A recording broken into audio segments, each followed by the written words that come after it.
Welcome to the American Shoulder and Elbow Surgeons podcast. I'm your host, Peter Chalmers, a shoulder and elbow surgeon at the University of Utah in Salt Lake City, and I'm joined today by my co-host, Rachel Frank, a sports and shoulder surgeon at the University of Colorado in Denver. Rachel, how are you? Pete, I'm doing great, thanks. How are you tonight?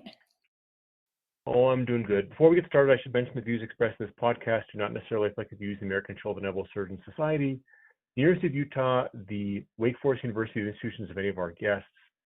So today we have a little bit of a bittersweet announcement that I'm going to turn over to Rachel to make.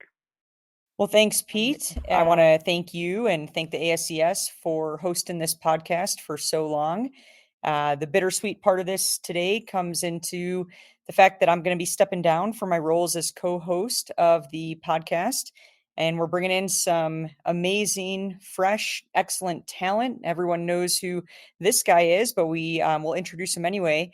We have the Dr. Brian Waterman, and he's a special guy for me, similar to Pete, where I trained alongside Pete at Rush for residency. I was fortunate enough to train alongside Brian Waterman at Rush for fellowship. Brian, why don't you say hello and introduce yourself?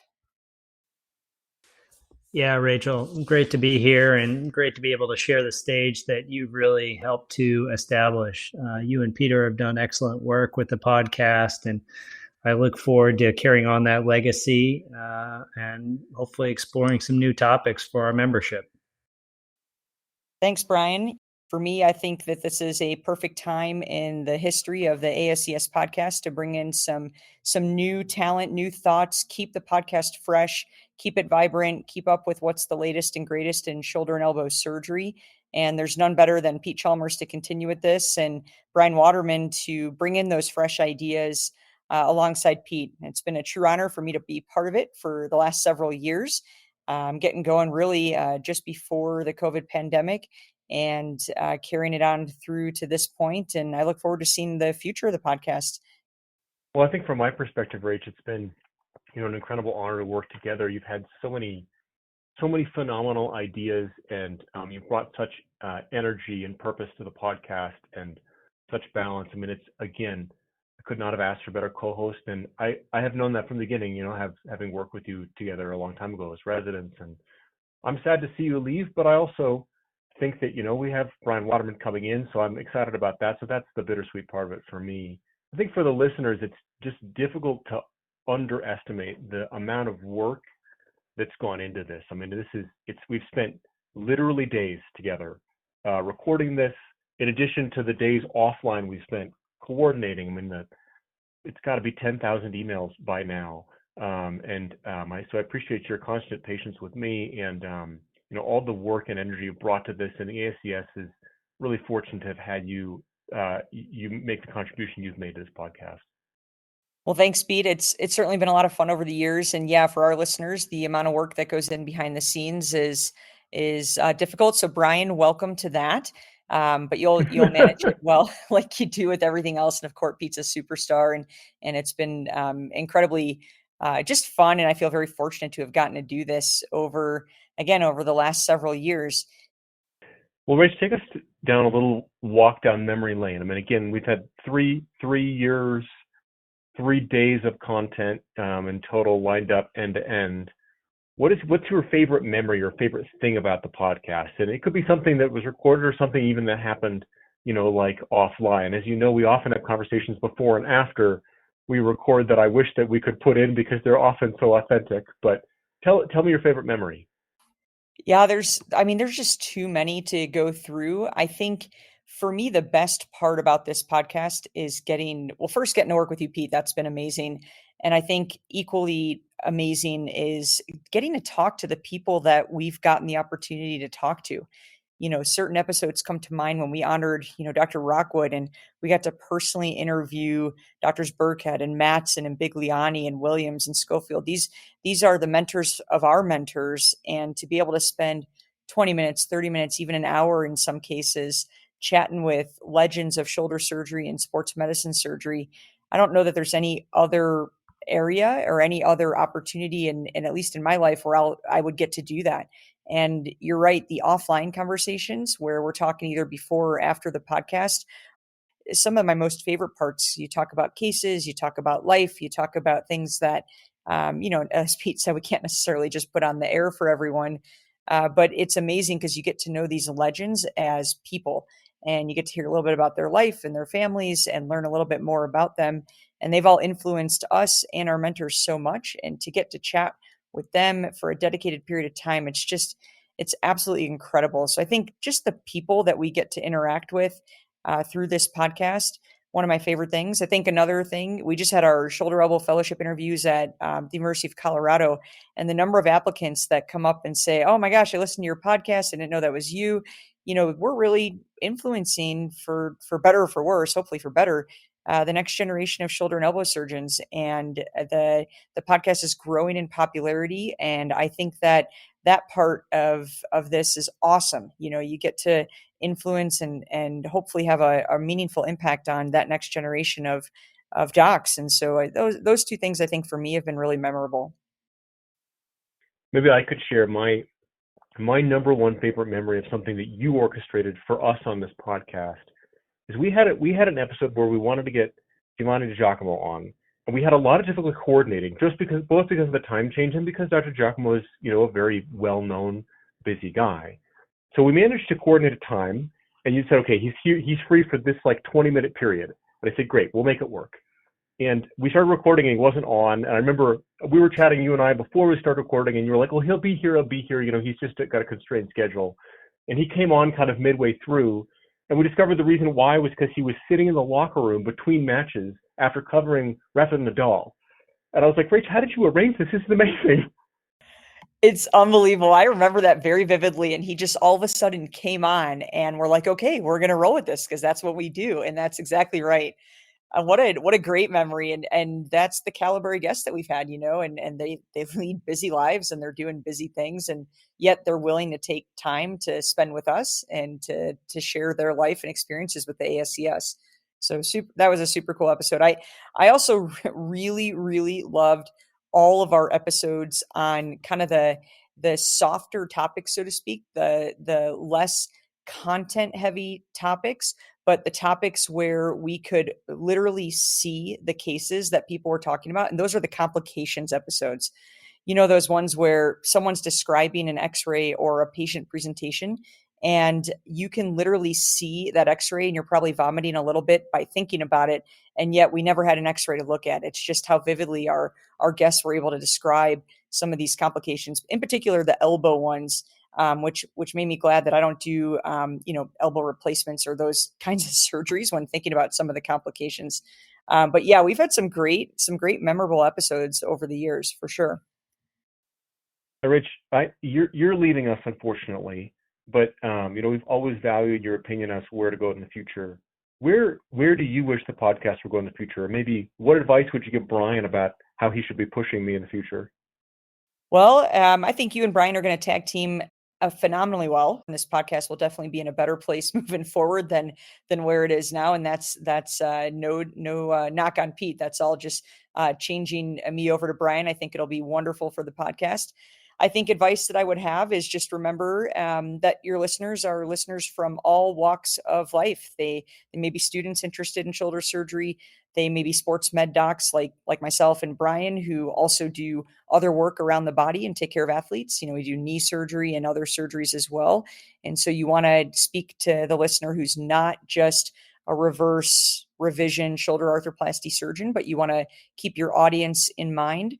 And I would keep bringing both the very specific content heavy topics. We did one on infection, or we do one on a management for recurrent anterior instability. And those are great because those are what people want to hear. But don't forget to bring up the things that really influence practice: social media, private equity. If another worldwide pandemic hopefully never happens again, but if COVID happens, how that, or something similar to COVID, how that impacts our practice on the day-to-day. I think those topics are just as important as the shoulder and elbow specific topics, because those topics really impact our listeners' practice on the day-to-day.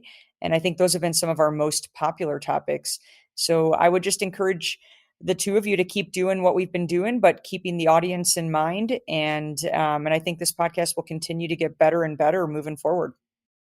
Hey, Rachel. Um, You've done such a great job of bringing in, I think, some of the softer topics you mentioned, but I also wouldn't under count the number of cerebral topics you've engaged on. I really have found that you can take a deep dive into a sometimes what we think of as an esoteric topic, but bring it to life and call attention to the areas where we need to explore further. Is there one specific episode that you found you learned a ton from outside of, say, the professional development or practice management side? Well, I think from the content heavy topics, I really did enjoy actually one of our more recent ones looking at augmentation for rotator cuff repair and hearing different perspectives on that. I kind of do what I do, and the conferences I go to influence me in one way versus another. But I tried to read the literature and stay up to date on different topics or different techniques for augmentation of cuffs. And hearing our different speakers on their perspectives on this was really nice. I really enjoyed that. I think I could go on about any number of these.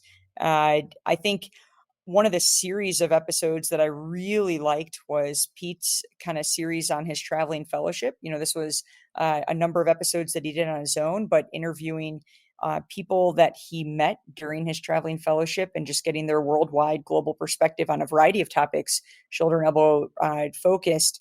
So, I feel like I could find something I loved about each of the episodes that I've participated in and the ones that Pete's done on his own.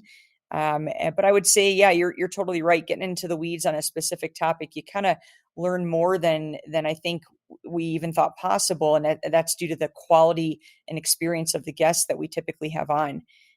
So yeah, I think I would say more recently, and maybe it's just fresh in my mind, the cuff augmentation one. But so many of these are incredibly insightful. We did one on the painful reverse total shoulder arthroplasty. That was probably 40 or so episodes ago. And that one was incredible just to hear, everyone experiences these patients and none of us really know what to do beyond the basics, the basic workup for infection, component position, it's that loosening, et cetera. And when all that's right, when all those seem okay, what we do with those patients. So it was great to hear our guest perspective on that particular topic as well, as that's a uncommon but challenging patient population that we all deal with. What about you, Brian? What have been some of your favorite episodes just as a fan of the podcast and moving into this role of co-host? What have you liked most? I think it's really good when you're able to dig in on other individuals' practice and kind of tinker under the hood and see how they've created themselves for efficiency or for greater surgical excellence. One of the ones that I listened to relatively recently was the one with Jeff Dugas on practice management, and certainly gives us a lot to strive for in terms of life goals, practice goals. But his underlying tenet about being a yes person and accommodating the patient, even in the midst of taking care of a lot of these professional and fairly high demand athletes, I thought that was a real salient message from somebody that really has risen to a considerable level. Pete, what have been your favorite episodes over the years? I'm going to mention this when we talk with Joaquin, but my favorites were Romeo and Yamaguchi, just given how well I know them and the contributions they've made to my own career. I think another, and you mentioned this in our 100 episode, I thought that private equity episode was really, really interesting. And to me, the thing that hopefully we can do in the podcast that we can't do in a meeting is really get in the complexity of something that isn't a traditional content topic. So like that one was great. I thought that our feedback episode was super great. I honestly, and a lot of those have been your ideas, Rach. So I'm hoping Brian will have as many good ideas for episodes as you did, and we're gonna have to press forward without you, unfortunately. There. Well, you're going to do a great job. I can't wait to continue to listen to the podcast now as a fan. And I think this podcast, again, it's going to be so much stronger moving forward. And it's already great right now. So I want to thank you, Pete, in particular, for dealing with me over the last few years, working through our scheduling differences and what works for both of us to get these guests on. And you're right, sometimes having to go at odd hours to accommodate our international guests. I think you and Brian are going to make an amazing duo. I could not think of anyone better to take this over from my part than Brian. And I think the podcast is in great hands moving forward. I'm super excited to see where this goes. Well, again, I think from the perspective of the ASES, we all, again, owe you huge thanks for your contributions to the podcast, which are innumerable, and it's just so many hours it's impossible to count. Hopefully, at some point we can have you back on as a guest, and I hope you'll continue to listen and stay in touch and tell me when I'm not doing it right at the very least. But unfortunately, this will be, I think, our last episode with you as host. So next time you come back, you can come back as a guest, which will be probably a lot more fun. I think it'll be great moving forward. I think for the last time, we'll do our outro. That is all the time we have for today's podcast. I want to thank Brian Waterman for jumping on and joining in. Thank you, Pete Chalmers, for everything that you do. And thank you so much to all of our listeners out there. And for all our shoulder and elbow listeners out there, please don't forget to subscribe. And for Pete Chalmers, Brian Waterman, I'm Rachel Frank, and I'll see you next time.